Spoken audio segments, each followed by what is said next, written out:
morning, everyone. Happy Monday. Today is Monday, April 27th, and it is our 25th day of flexible learning.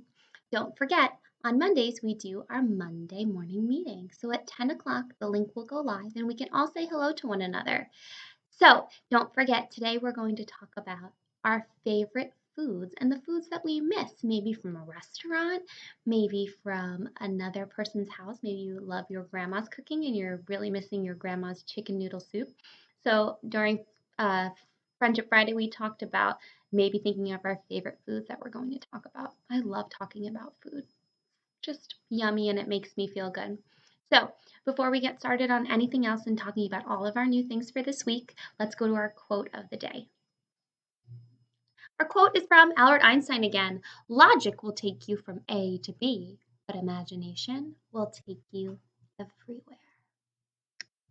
So using your imagination at times can be more important than just thinking hard with your brain and being logical and really just thinking from A to Z or A to B. Sometimes you have to really get creative and use your imagination. Most of the time, that's when a lot of beautiful things happen. So let's take a look at our agenda slide so I can show you what all of the new slideshows look like. For reading today, you're going to be working on personification, and we'll jump into that slide soon. It is a new slide with a purple cover. For writing, we are starting a new unit of realistic fiction, and it looks like this. That's what your new slide cover will look like. You'll be pre-writing and planning today. In math, we have a new slide, and it is a yellow slide. It looks like that. We're going to be talking about liquid volume. And in social studies, we are done with our Lenape unit, and we are moving on to economics, and that's what the slide looks like. So I'm going to hop into reading now, and we're going to talk about what we're doing today. In reading today, remember you will have a bonus free reading pass. And today we're talking about personification, and it's comparing unusual and non-living things, giving them human characteristics. So the cupcake was calling my name. The sun smiled down on me. There's a video for you to watch. And if you can't find any personification in your book, I gave a really fun activity. Ready for it? You may use, if you're stuck, you may listen to The Bad Seed by Pete Oswald and Jory John and try to figure out how do they use personification. What non-living things do they make come to life in the story? That shouldn't be too hard. It's called The Bad Seed. So if you're stuck on finding it in your book, maybe you don't have personification that you found in your book, you can use The Bad Seed. Okay, let's move on to realistic fiction writing.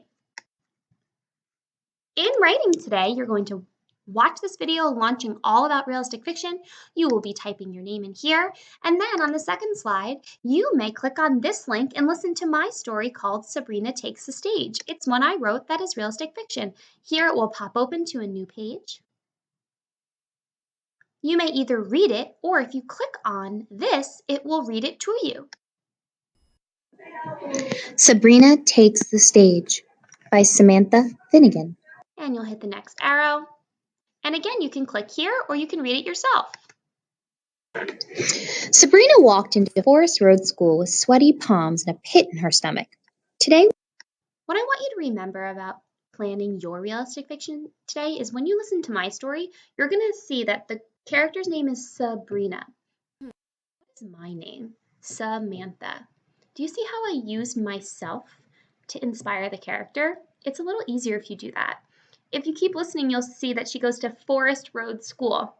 That kind of reminds me of Woods Road School. So what you might want to do is choose a story that has happened to you and then fracture it and kind of elaborate and make it somewhat fictional.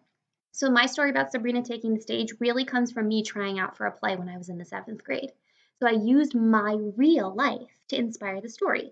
So you may want to write about maybe trying out for a soccer team. I know Mrs. Zula's examples is all about kids going to a field trip at the zoo. So try to think of something that you can relate to so you'll know a lot about it when you write. We're going to pop back into our writing slides again. So after you listen to that, today we have another planning directions. You're going to be thinking of your topic and your character and your setting today. So on this slide, if you need another brainstorming video, you can watch this. Think about where you want your story to take place, when it's taking place, and then maybe your main characters and their friends, some supporting characters. Now, if you can't think of 3 supporting characters, that's okay. In my story, Sabrina only has one friend, and there's a teacher, and then there's a mom. So actually there are three, but the main character, this main supporting character, is her friend. So try that today.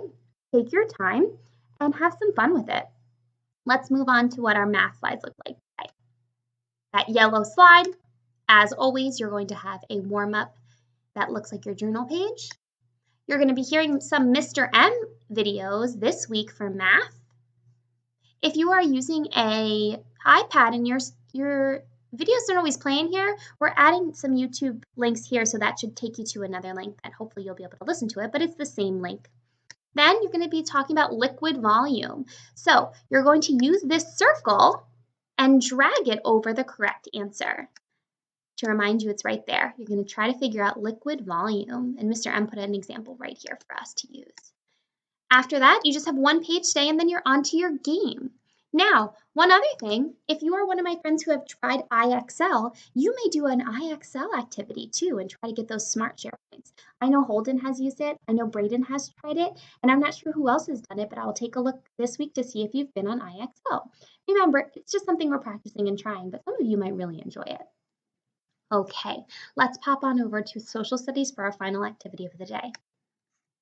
Economics. Economics is the study of money and how it affects and interacts in our world. So it's how we use money to buy things, how people sell things to make money. We call them producers and consumers, and it's all this system of how it flows in our environment and in our world. It's kind of complicated. So we're going to use a lot of videos and a lot of explanations to help you out.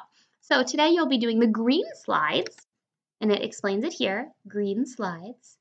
So you'll be listening to this video from this fun kid who knows a little bit about economics, and then you'll be listening to my mini lesson about how we buy and sell things. And then you'll be telling me one thing you've learned, and then one question you might have. If you have more than one thing you've learned, great, please put it in there. If you have more than one question, amazing, ask away.